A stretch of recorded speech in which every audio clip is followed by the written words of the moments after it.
si vous en éprouvez le désir, si vous éprouvez le désir de reprendre, nous allons reprendre.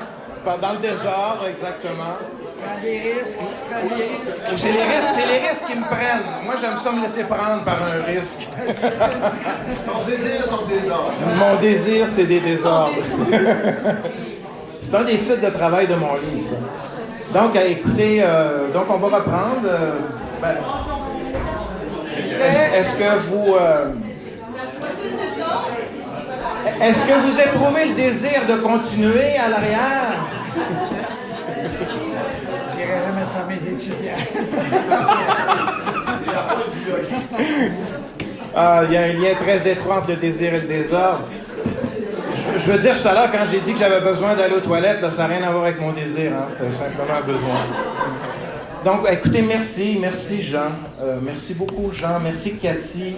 Merci Hélène, merci à tous les gens qui ont permis à ce moment d'exister. Je suis vraiment très heureux d'être ici, très privilégié, donc merci de votre confiance. Vous ne saviez pas à quoi vous attendre, moi non plus. Moi, en tout cas, j'ai passé un très bel atelier. Ça a été vraiment très enrichissant. Donc, la façon dont je veux présenter ma synthèse, c'est dans un premier temps, vous parler du déroulement, comment ça s'est déroulé. Puis vous parler dans un deuxième temps de comment je l'avais enroulé avant. Donc, c'était quoi mon désir avant? Donc, j'étais dans un désir très fort parce que je venais d'apprendre que mon prochain livre, mon 7e livre sur la quête du désir, allait être publié enfin. Donc, j'étais dans un élan très fort. Et donc, il a fallu me ralentir un peu. Merci beaucoup, Cathy. Dans l'atelier, j'étais vraiment dans un élan très yang. Et grâce à l'énergie de Cathy, j'ai pu équilibrer. Donc, ce que je voulais faire essentiellement, en fait, moi, ce qui me préoccupe, c'est la perte d'intimité avec son désir propre. C'est vraiment la question qui me taraude comme clinicien, comme thérapeute. Je suis vraiment très inquiet du manque d'intimité qu'on a avec notre désir. Je suis aussi très inquiet de l'association trop rapide qu'on fait entre le désir et le manque. On va voir que le désir, c'est peut-être pas nécessairement le manque. Mais peut-être plus une occasion pour une société de dire quand tu manques de quelque chose, on va te donner quelque chose et on va te remplir. Et ça entretient beaucoup la société de consommation, de voir le désir comme le manque. Aussi de voir que j'ai tendance à me définir par mon manque. Quand je manque de sexe, quand je manque d'argent, quand je manque de pouvoir, on a tendance à nous identifier à ce manque et c'est comme ça qu'on manque quelque chose et on se fait remplir très facilement. Donc la façon dont j'ai déroulé l'atelier, j'ai proposé aux gens d'imaginer que nous vivions tous, chacun d'entre nous, nous vivions tous dans nos petites bulles d'espace-temps. Nous avons tous nos petites bulles d'espace-temps. Et parfois, nos petites bulles d'espace-temps, ils se cognent, ils s'ouvrent, ils entrent en interaction. Et donc, la façon dont j'ai proposé aux gens de s'introduire au groupe, c'est donc de se présenter comme une petite bulle d'espace-temps en leur donnant un gros 42 secondes pour se présenter. Je dis un gros 42 parce que quand le temps est limité, il y a quelque chose qui se passe. Quand on limite le temps, il y a du temps qui peut être créé.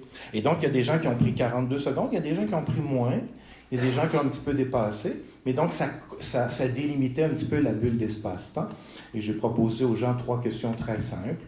Qui je suis, qui j'aime, qui ou quoi j'aime, et qu'est-ce que je désire. C'est les 3 questions à l'intérieur de la bulle d'espace-temps de l'identité. J'aurais aimé jouer plus avec ces bulles d'espace-temps parce que c'est un jeu qui est intéressant à faire à plusieurs époques de l'année. Parce que là, on le fait dans l'espace-temps d'aujourd'hui, mais c'est un jeu que vous pouvez faire. Qui je suis, qui j'aime, qui je désire, le 1er janvier 2000, par exemple, ou le 22 janvier 2022. De jouer avec le temps comme ça. Qui je suis, le 3 janvier 2024. Donc, de jouer avec le temps, de jouer dans cet espace imaginaire pour justement voir que notre bulle d'espace-temps crée un univers, crée un espace. Et donc, c'est ce que je voulais faire, aider les gens à entrer dans cet espace. Pourquoi 42? Bien sûr, c'est la référence à Ray Bradbury et Hitchhiker's Guide to a Galaxy. C'est la réponse. Le 42, ça serait la réponse. Mais on n'a jamais pu trouver la question.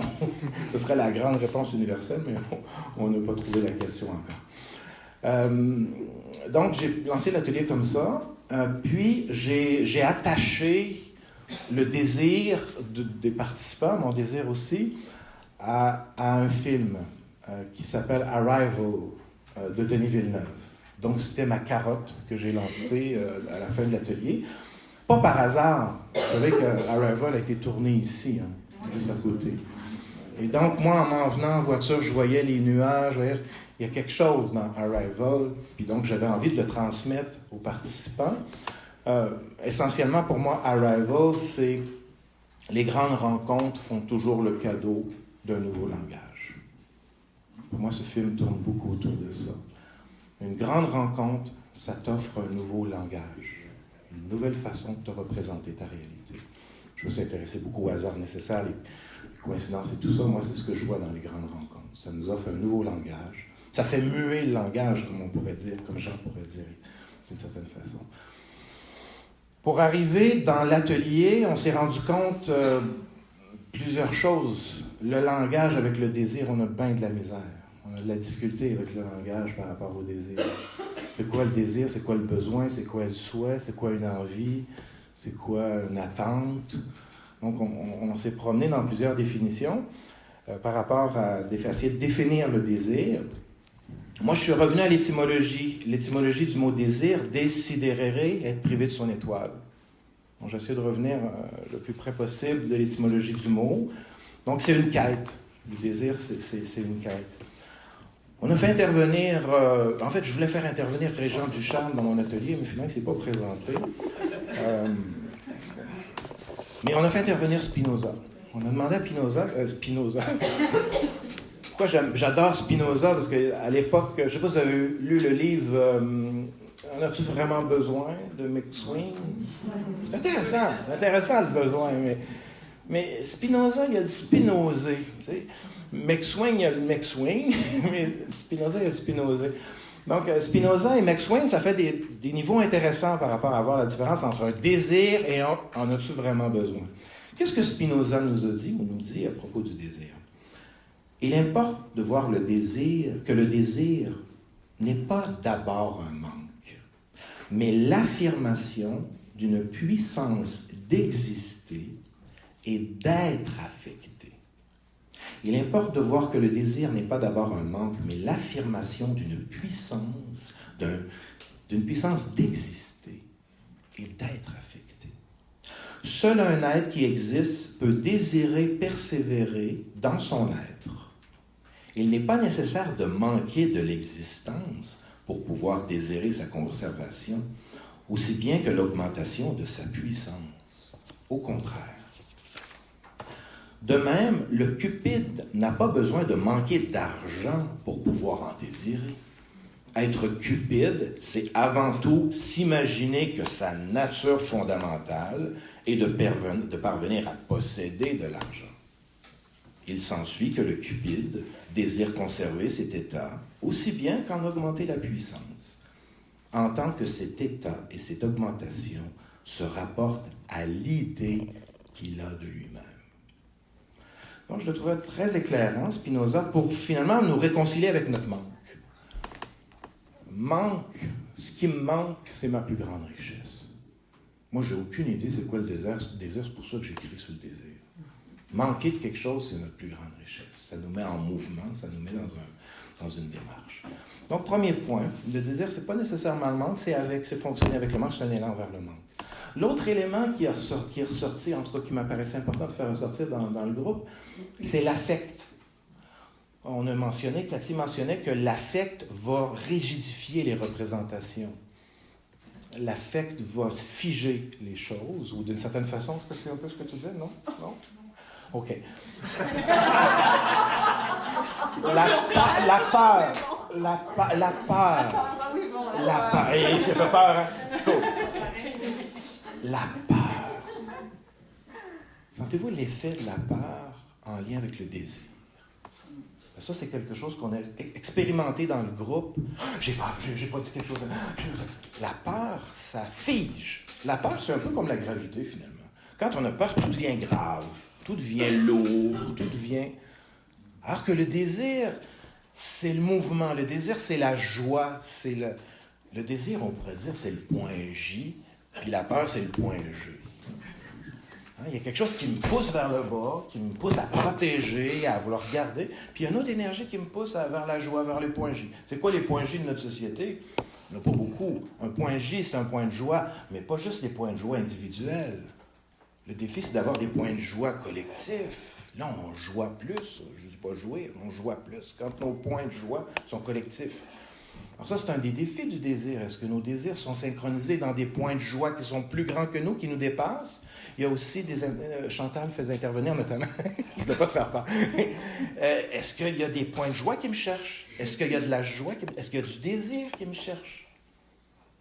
Donc, quand on entre dans cet espace, la joie, on pourrait dire, c'est-à-dire le désir tisse, la peur rapetisse.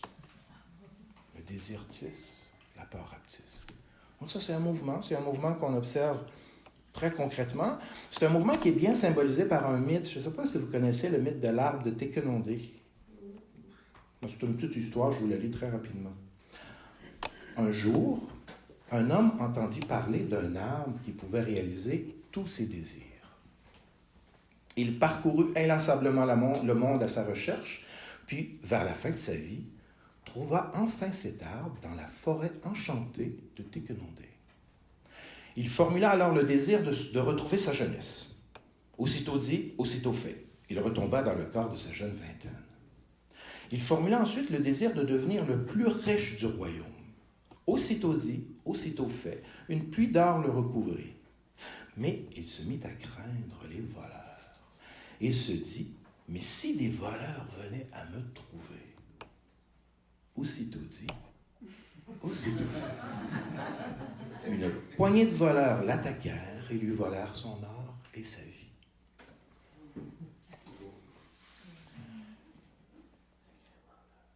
Pardon? C'est vendeur? C'est le film Menteur. Ah, c'est le film Menteur. Ah, j'ai pas vu le film Menteur. Ah, ben, c'est exactement ça. C'est exactement ça. OK, ben je vais... Quand tu vas démentir, moi, ça finit par jouer ton tour. Donc, quand je mens, qu'est-ce que je protège, de quoi j'ai peur? Ça va être une question. Quand je mens ou quand j'ai peur, qu'est-ce que je cherche à protéger? Est-ce que je cherche à représenter un fantasme, quelque chose? Effectivement, le mensonge, c'est pour protéger quelque chose. Mais quand on protège quelque chose qui n'a pas à être protégé, ça finit par nous posséder. Donc ça, c'est un élément qui est ressorti dans l'atelier. Chose du coq à l'âne, mais un des éléments importants qui est apparu dans l'atelier, c'est l'opposé du désir, c'est pas le désordre.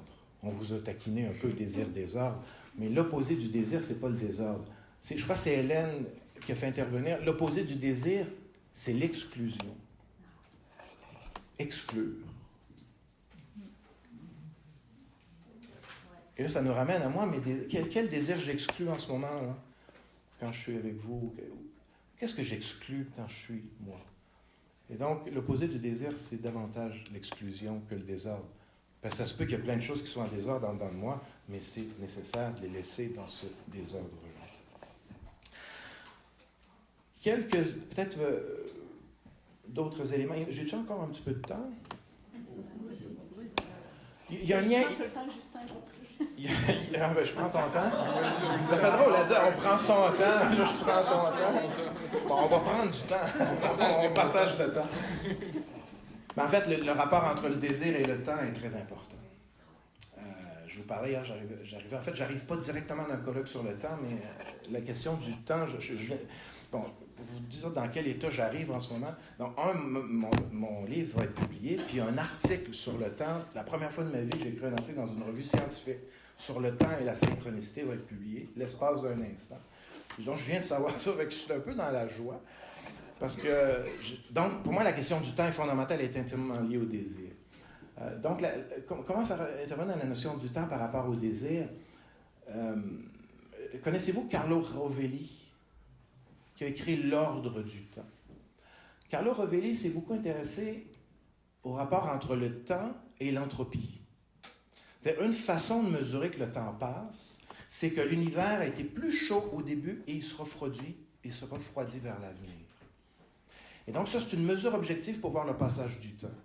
Ça va toujours être plus chaud en arrière que devant. Donc quand il fait froid en avant, on parle du réchauffement climatique, mais ce qui est devant nous, c'est du froid. On ne sait pas ce qui va arriver. Quand on a froid par rapport à l'avenir, est-ce qu'on a tendance à réchauffer le vieux passé? À réchauffer les vieilles choses? Donc, Rovelli fait intervenir cette notion entre le temps et le désir. C'est-à-dire, qu'est-ce que je désire réchauffer quand le temps passe? Est-ce que je réchauffe? Et ça, là-dessus, si vous me permettez, on arrive directement chez Jung et Freud. Pourquoi Jung et Freud se sont tant fait la guerre? C'est qu'ils se sont battus sur l'énergie du désir, la libido, qu'il appelait la libido. Mais écoutez, ces deux-là, ils savaient que dans le futur, la ressource naturelle de l'humanité, c'est le désir. Qui? Yes! Non seulement c'est la ressource énergétique la plus puissante, mais c'est celle, quand on arrive à recycler la peur en désir, c'est génial pour le climat. Quand je recycle ma peur en désir, j'ai peur du futur, j'ai peur, il est froid le futur, qu'est-ce que je fais? Je réchauffe tout le passé, j'ai froid du futur. Eh bien, notre cœur, si on parle de réchauffement climatique, on doit réchauffer le futur avec notre cœur aussi. Et c'est là que l'imaginaire arrive. Est-ce que j'arrive à imaginer que le futur puisse vouloir de moi? Et ça, c'est toute la différence entre Freud et Jung. Freud s'est beaucoup intéressé au mythe de l'Édipe, le passé, ma mère. Hier, j'ai fait un lapsus avec ma blonde puis ma fille. Ma blonde, je suis désolé, ceux qui étaient là. Bon, les lapsus, Freud, ça te ramène toujours en arrière. Mais pour Jung, il y a le mythe principal de Jung, c'est pas l'Édipe. Le mythe principal de Jung, c'est le Graal. Pour Jung, il y aurait un roi ou une souveraine ou un souverain dans le futur qui nous appelle ou qui nous dit « Viens me guérir » ou « Viens m'aider ». Et c'est là qu'on voit une différence majeure entre l'énergie. C'est-à-dire, est-ce que je suis à l'écoute de ce que l'avenir essaie de me dire ou de ce que l'avenir essaie de... Et donc, ça, c'est toute la différence entre Jung et Freud et toute la différence au niveau de l'énergie du désir qui est vécu, soit je réchauffe le passé ou je me laisse trouver par un futur qui essaie de me trouver. Donc voilà, écoutez, je ne rajouterai pas de... je vous ai laissé un dessin, là. C'est la structure de mon livre. Mais il ne faut pas en parler. On en parle pas. Mais c'est la structure de mon livre. Je terminerai juste avec une petite affaire. Appelez-le comme vous voulez. Il faut que je le trouve avant. Ça, c'est ça le désordre. Mais c'est ça! Je le désirais! Donc, je vous laisse juste avec ces 4 phrases. Je me souviens que nous sommes des particules liées. Je me souviens que nous formons une grande famille de sang et de sens. Je me souviens que nos désirs sont parfois désordres et souvent désordres. Je me souviens que l'amour, c'est l'espace et le temps qui enfantent la musique